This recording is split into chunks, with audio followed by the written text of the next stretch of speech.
oo dad kamida garabkii oo aan arxibanahay iguna tuhmayay in maaragtay aan waxuun la qaban karo ayaa igu soo dhacay wax ka sii daayeen ciidankii booliska ee ku sugnaa saldhigga degmada Waaberi gacan ku haynta saldhiggana waxaa muddo la wareegay ciidan uu hogaaminayay General Sheekh Yuusuf Indhacade ayadoona xilli dambe goobtaasi ay soo gaareen saraakiil ka tirsan ciidamada booliska Soomaaliya waxaana General Sheekh Yuusuf Indhacade halkaasi uu ka soo daayay gabdho qaab dulmi ah maanta laga soo afduubtay degmada Hodan ee gobolka Banaadir dhigayayna dibadbaxyo laga soo horjeedo madaxweynaha waqtigiisa uu sii dhamaanaya Maxamed Cabdullaahi Farmaajo iyo saaxiibkiis Fahad Yaasiin kuwaasoo diidan in dalka ay ka dhacdo doorasho la wada ogol yahay kulanti waxaan oo wanaagsan qiyaarta hawada aan ku saaxiibnay widilkiinba meel walba aad joogtaan waxa idin leenahay waqtiga idin wacnaado dhamaantiinba muuqaalka la gareeyo cid walba muuqaalka la gareeyso waxaan Allah subhanahu wa ta'ala aan kaga baryeena umure leedahay ilaahay inuu saala ilaahay subhanahu wa ta'ala awlaada uu barakeeyo inta awlaadoonka aan ilaahay awlaad baari ah hasiyo inta gurdoonka aan gur wanaagsan iyo mustaqbal wanaagsan ee baweyna hasiyo qof walba muuqaalka sheerta ku qabtaa la gareeyana waxa rabbi subhanahu wa ta'ala aan kaga baryeena mal adduunyo ay sifileen inuu ilaahay subhanahu وتعالى وسيا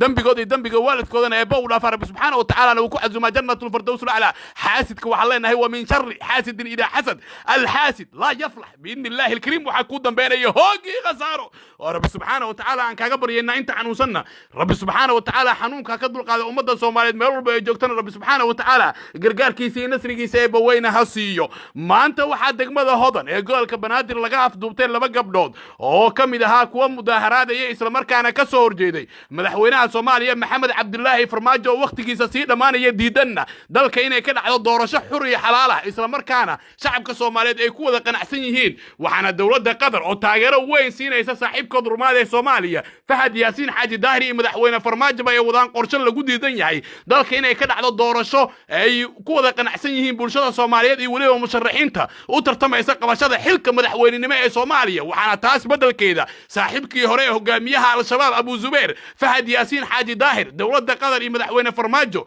اي دمعسين ان مركله كرسيغا سي قصب لوغو سو عليو مدحوينه محمد عبد الله فرماجو عدي كورتمادنا حبد افكا لغا غليو waxana maanta muqdisho ka dhacay dibadbax weyn oo laga soo horjeeday madaxweyne farmaajo oo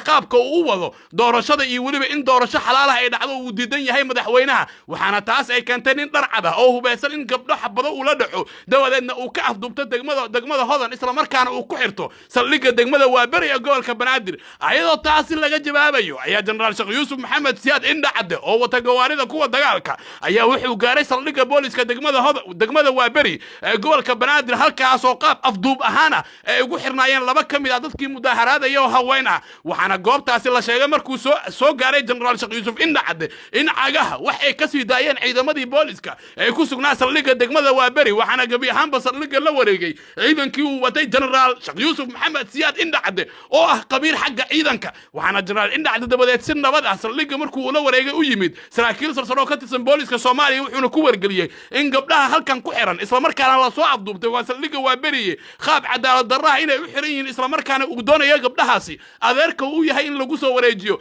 waxaana la sheegay in saraakiisha ciidamada booliska si degdeg ah ay gacanta ugu soo galiyeen General Indhacade labadii gabdhood ee ku afduubnaa gudaha saldhigga degmada Waaberi ee gobolka Banaadir ayadoona warar kale ay sheegayaan in gabdhahaasi si nabad ah General Sheekh Yuusuf Indhacade uu soo waday isla markaana guryahooda ku yaal degmada Hodan ee gobolka Banaadir uu geeyay waxaana arintan ay imaanaysaa xilli ciidamo ka tirsan kuwa militariga Soomaaliya ay maalinta ka dambeysay ay la wareegayaan degmooyin ka tirsan gudaha